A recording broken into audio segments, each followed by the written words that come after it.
In 2008, 465 banks collapsed and millions of people lost everything. But what's coming by 2026?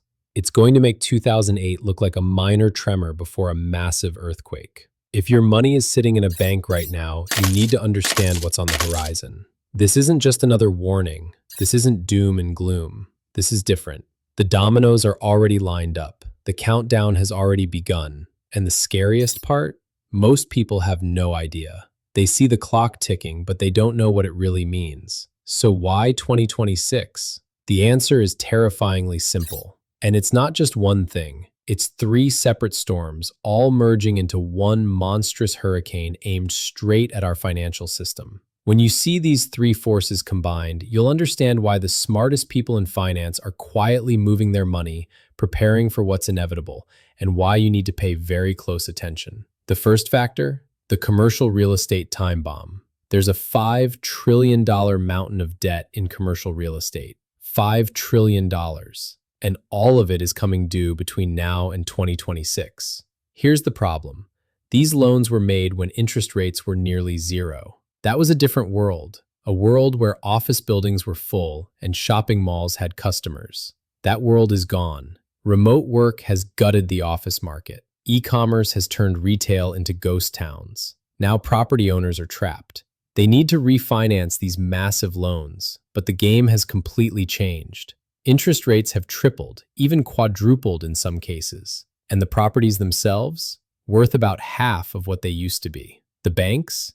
They're stuck holding trillions of dollars in essentially worthless loans. To make it real, an office building in San Francisco was worth $300 million in 2019. It just sold for $60 million. That's an 80% loss, a total wipeout. And this isn't a one-off story. It's happening in every major city: New York, Chicago, Los Angeles. The market is in free fall. And who's holding these bad loans? Not the giant banks. JP Morgan, Bank of America, they saw this coming and dumped the risky loans years ago. But your local and regional banks? They didn't. They're drowning in bad debt. When these loans go bad in 2026, these banks won't have the money to survive. The second factor is the hidden losses banks are quietly carrying on their books. This is where it gets truly disturbing. Thanks to an accounting loophole, banks don't have to report losses on investments until they actually sell them. They can look you in the eye and say your money is safe, even when they're technically broke. Here's what happened. When interest rates were rock bottom, banks bought hundreds of billions in government bonds, the supposed safest investment on earth. But there was a fatal flaw. Simple math. When interest rates rise, the value of old bonds drops. So when the Federal Reserve started hiking rates to fight inflation, those safe bonds lost massive value. We're talking over $600 billion in unrealized losses. Money that's already gone, just not officially acknowledged. Think about it. $600 billion. That's more than the entire economy of Sweden. And the worst part? These hidden losses are concentrated in the same regional banks drowning in bad real estate loans. Double trouble. We got a preview of this in 2023 with Silicon Valley Bank and First Republic. They collapsed almost overnight. Once depositors realized the banks were technically broke, billions were withdrawn in hours. The FDIC had to step in with an emergency rescue. Now imagine that, not for two banks, but 200 banks all at once. The third factor is the one nobody talks about: the derivatives crisis. Warren Buffett once called derivatives financial weapons of mass destruction. He was right. They fueled the 2008 collapse. And today, there are over $600 trillion in derivatives floating around the world. Let me repeat that. $600 trillion. The entire global economy, every product and service, is worth about $100 trillion. This shadow market is 6 times bigger than the real economy. A giant unregulated casino, and every major bank has a seat at the table. It's a web of bets on top of bets. No one knows for sure who will be holding the bag when the music stops. One bet fails, and it creates a chain reaction. Bank A owes Bank B money. Bank B can't pay Bank C, and Bank C can't pay Bank D. Suddenly, the entire system freezes. A cascade of failure that can spread worldwide in hours. And the scariest part? Many of these bets are tied directly to real estate and interest rates, the very things at the heart of the 2026 storm.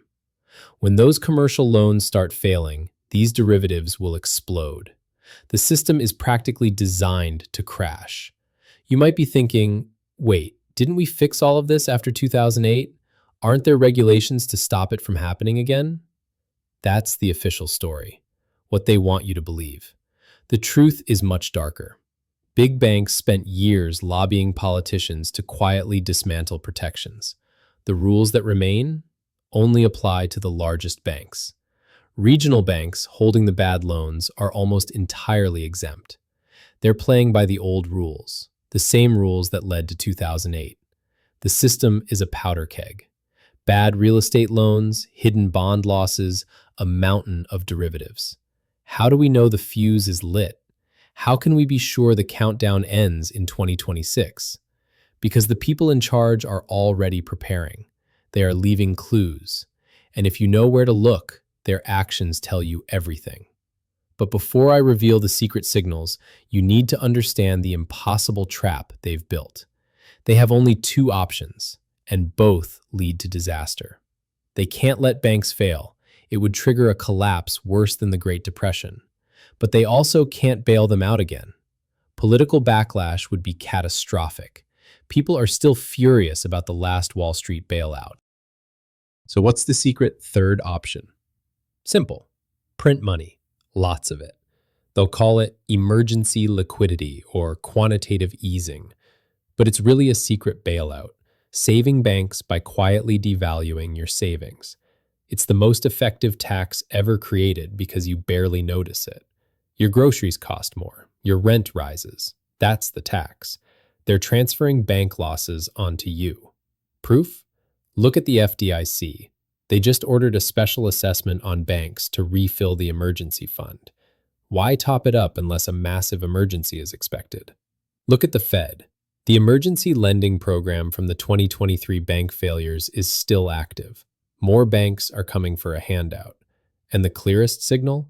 Insiders are selling their stock faster than ever, billions of dollars.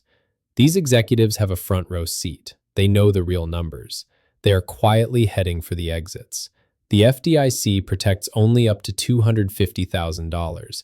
Beyond that, money is at risk. We saw it with Silicon Valley Bank. Nearly all deposits were uninsured.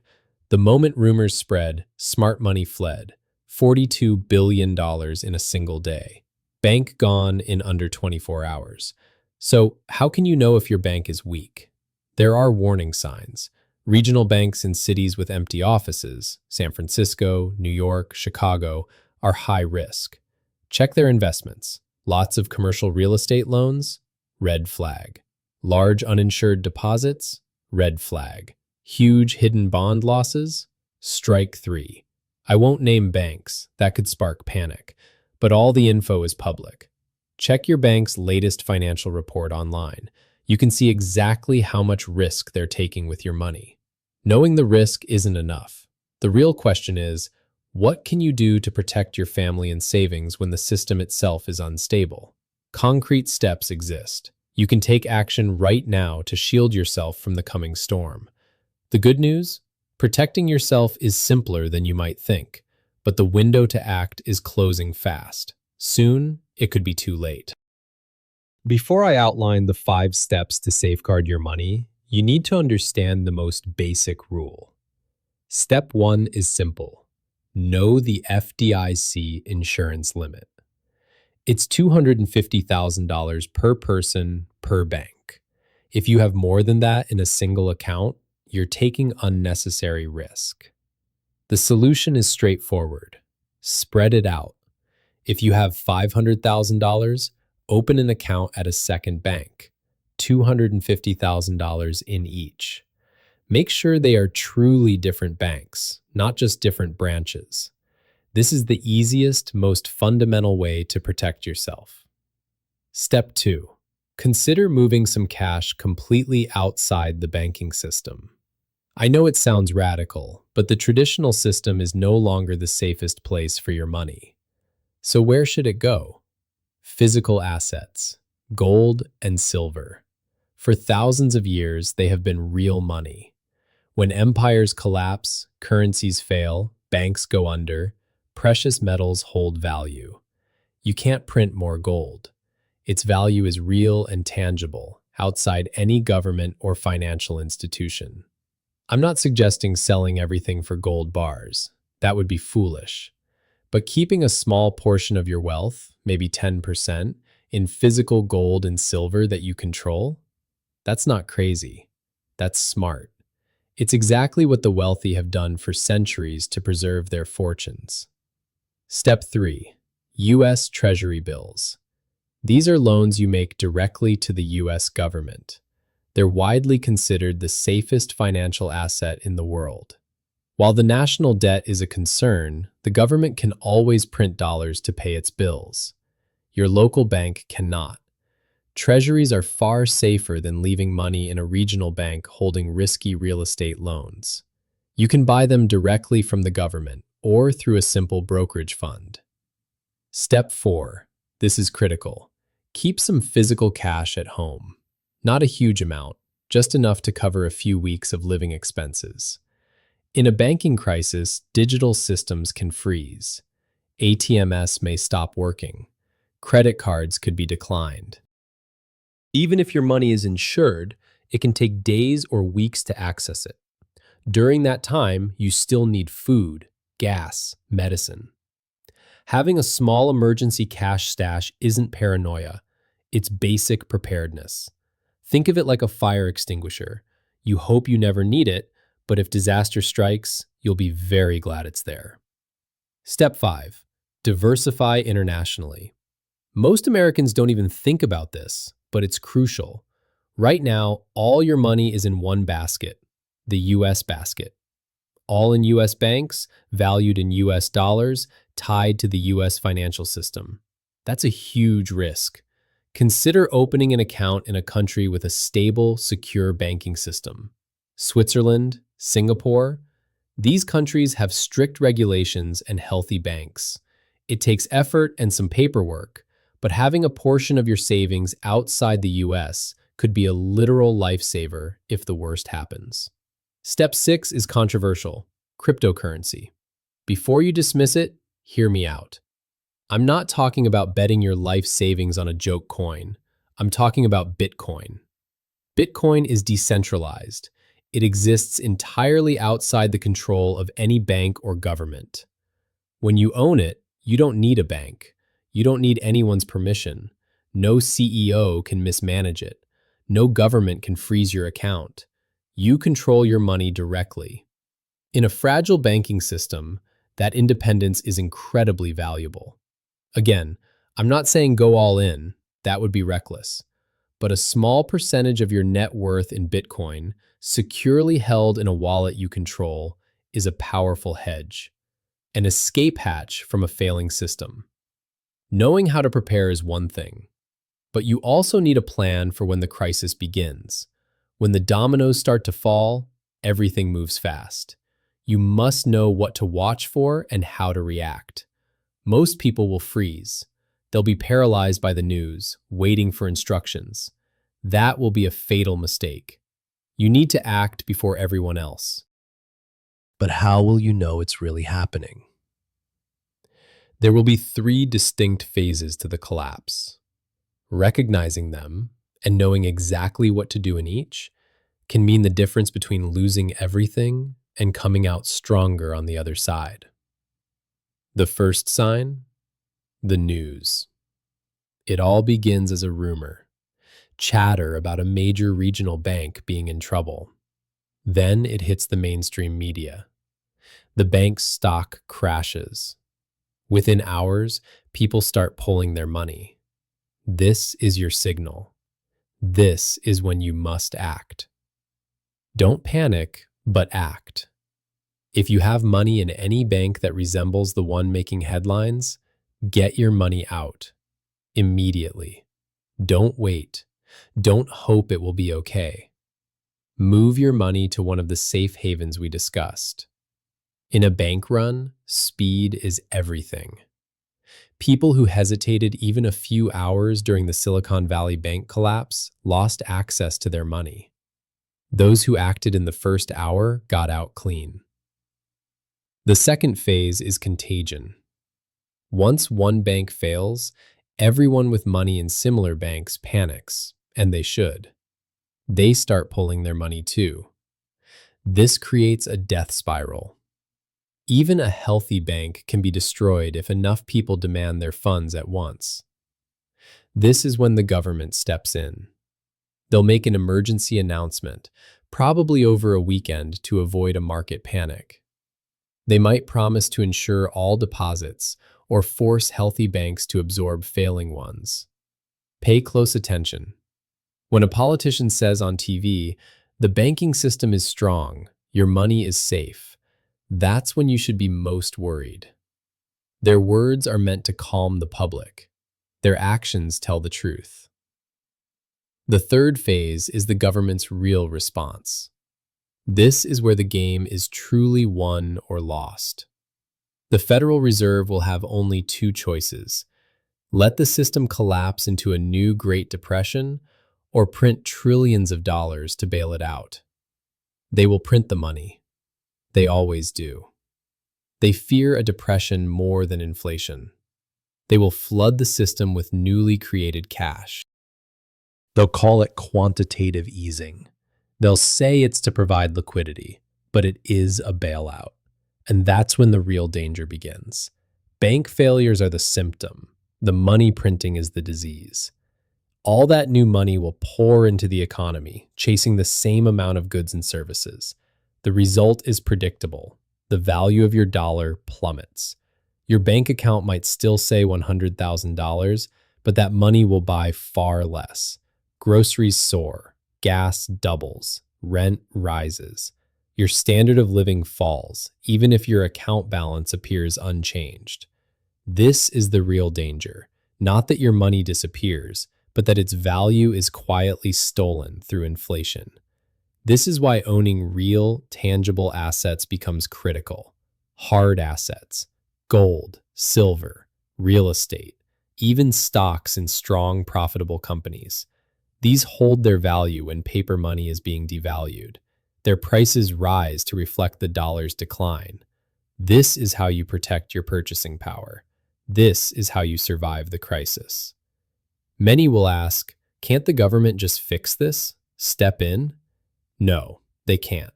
The problems we face now aren't simple. They're the result of over a decade of reckless decisions, years of near-zero interest rates, and trillions printed out of thin air. They built the biggest financial bubble in history. Now it's popping. You can't unpop a bubble. The Federal Reserve cannot magically make empty office buildings valuable again. They can't erase hidden bond losses on bank balance sheets. All they can do is react, and their track record is terrible. They didn't see 2008 coming. They didn't see the dot-com bust. They're always a step behind. They won't save you. You must save yourself. So what does that look like? How do you build a fortress around your wealth? Here's a concrete, actionable plan. Step 1. Audit your bank. Make a list of every account you hold. How much is in each? Are you over the $250,000 FDIC limit anywhere?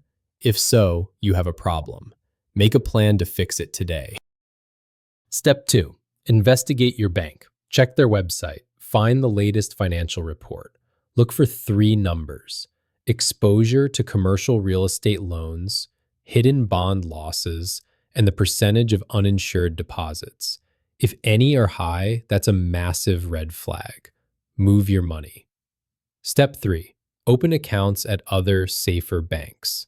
Do this now, even if you don't move money immediately. When the crisis hits, you won't have time to fill out paperwork. You need accounts ready to move funds with a few clicks.